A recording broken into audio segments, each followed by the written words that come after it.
Hai dan Assalamualaikum, nama saya Ayu Natasha binti Muhammad Piaman, nombor matrik BSL 190555053. Saya merupakan pelajar ijazah sarjana muda teknologi makanan dari Fakulti Biosumber dan Industri Makanan. Di dalam video ini saya akan mengulas tentang satu isu semasa yang bertajuk Sukatan Pengajaran dan Pembelajaran harus diperbaharui setiap 5 tahun oleh Kementerian Pelajaran untuk melestarikan sistem pendidikan di Malaysia.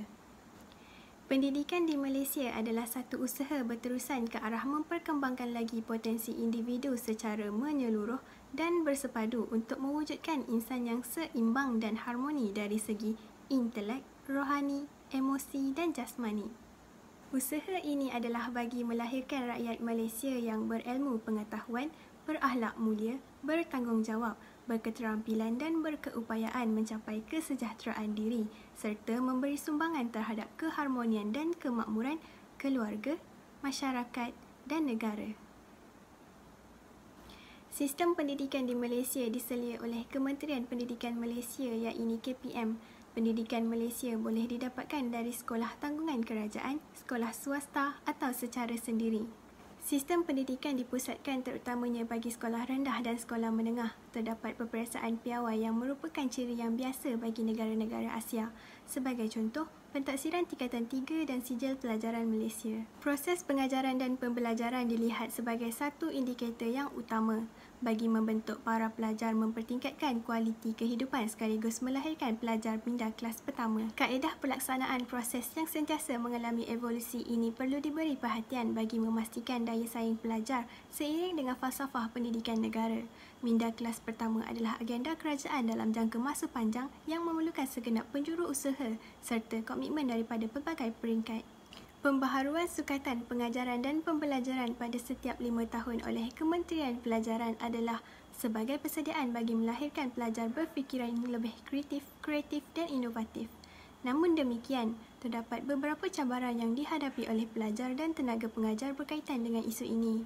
Antara cabaran yang dihadapi oleh guru-guru ialah kesediaan guru daripada aspek minat, sikap, pengetahuan dan kemahiran.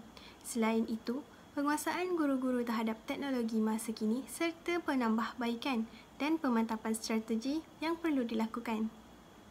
Bagi pelajar pula, cabaran yang dihadapi oleh mereka ialah wujudnya miskonsepsi dalam pemikiran pelajar. Selain itu, berdasarkan pengetahuan asas diperolehi dari pembelajaran tajuk yang lalu, pelajar sukar menyesuaikan diri kerana sukatan pembelajaran pada peringkat yang lebih tinggi. Transformasi dalam sistem pendidikan bukannya satu perkara baru dalam kalangan pelajar. Bagi melahirkan modal insan kelas pertama, pembaharuan sukatan pengajaran dan pembelajaran dilihat sebagai satu mekanisme penting dan memberi banyak kelebihan dari pelbagai sudut. Antaranya termasuklah dapat membawa pelajar kepada pengintegrasian bagi mengatasi pelbagai masalah yang bakal dihadapi. Yang kedua, pelajar dapat menyaingi pencapaian dalam semua bidang pelajaran di pentas antarabangsa. Yang ketiga ialah pembelajaran lebih menekankan penggunaan kaedah dan teknologi pengajaran yang terkini. Yang keempat, guru-guru dan kaki tangan sekolah mempunyai kemampuan, keyakinan dan keprihatinan yang tinggi terhadap pengendalian pelajar dan pembelajaran. Yang kelima ialah dapat meningkatkan motivasi belajar dalam kalangan pelajar agar dapat menguasai pembelajaran dengan lebih mendalam. Dan yang terakhir ialah sikap positif terhadap subjek yang diikuti dengan menjadi lebih bertanggungjawab dalam menguasai pelajaran tersebut. Dalam membangun minda kelas pertama dalam kalangan generasi yang akan datang, kesabaran yang tinggi perlu dipupuk dalam kalangan pendidik, pembuat dasar, ibu bapa dan sebagainya bagi merealisasikan hasrat tersebut. Ketersediaan para pendidik dilengkapi dengan ilmu yang secukupnya akan memudahkan proses penyampaian ilmu untuk dilaksanakan.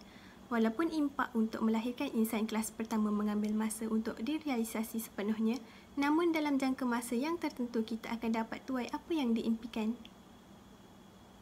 Itu sahaja ulasan saya mengenai isu ini. Sekian, terima kasih.